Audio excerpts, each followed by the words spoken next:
Skunk Anansi, hédonisme, Just Because You Feel Good. 7h24. Il est grand temps de retrouver l'ami Aurore. Bonjour Aurore. Bonjour Ben. Est-ce que ça va bien en ce mardi ? Ça va bien. Ça va bien, en pleine forme. C'est le moment, c'est l'instant, une nouvelle édition de Ton Pense Bête, là tout de suite.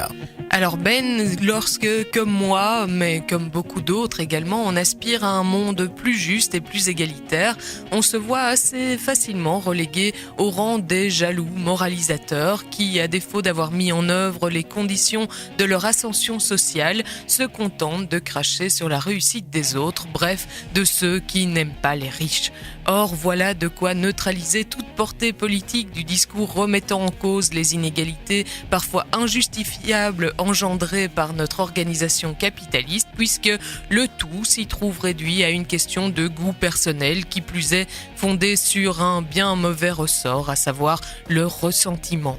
Comment en effet accorder le moindre crédit à un point de vue basé sur quelque chose d'aussi mesquin et méprisable, et comment ne pas compatir aux souffrances ainsi infligées sur de simples procès d'intention à de braves citoyens dont le seul tort serait d'avoir eu un peu de chance et beaucoup de courage. Tu avoueras que l'injustice ne se trouve pas toujours du côté que l'on croit.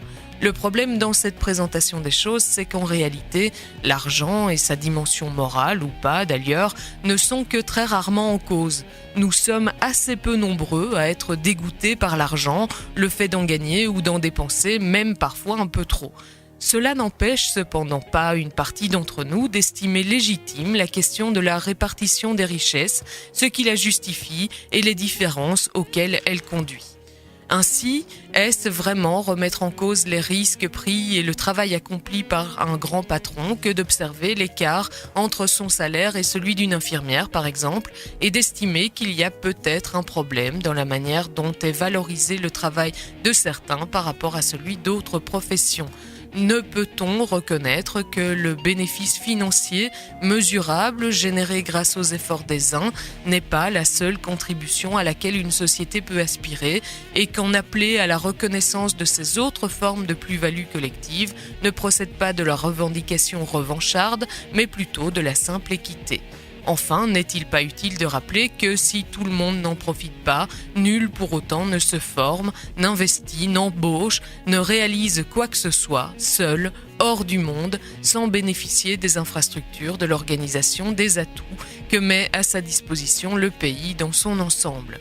Certains ont la chance de voir leur type d'activité et de compétences particulièrement favorisés et encouragés, ce qui leur permet de gagner beaucoup d'argent. Ne serait-il pas juste, dès lors, de leur demander de contribuer au développement de la société à hauteur de ce qu'elle leur a permis de réaliser, afin de rééquilibrer un peu la balance auprès de ceux dont l'apport social se trouve bien moins récompensé par l'organisation actuelle ? Ce n'est pas de la haine des riches, ça, c'est juste démystifier un peu la carrure de self-made man que certains aiment entretenir. Bon, bah oui, partageons. Alors, rétablissons un petit peu cette balance. Merci à toi Aurore. Mais on de ne rien. te retrouvera pas aujourd'hui. Et non. Mais non. Mais bon, c'est pas bien grave. Demain matin, tu seras présente évidemment pour une nouvelle édition du Pense Bête. On te souhaite une excellente journée à notre écoute. Voici venir Alison Derouf avec Lucky You.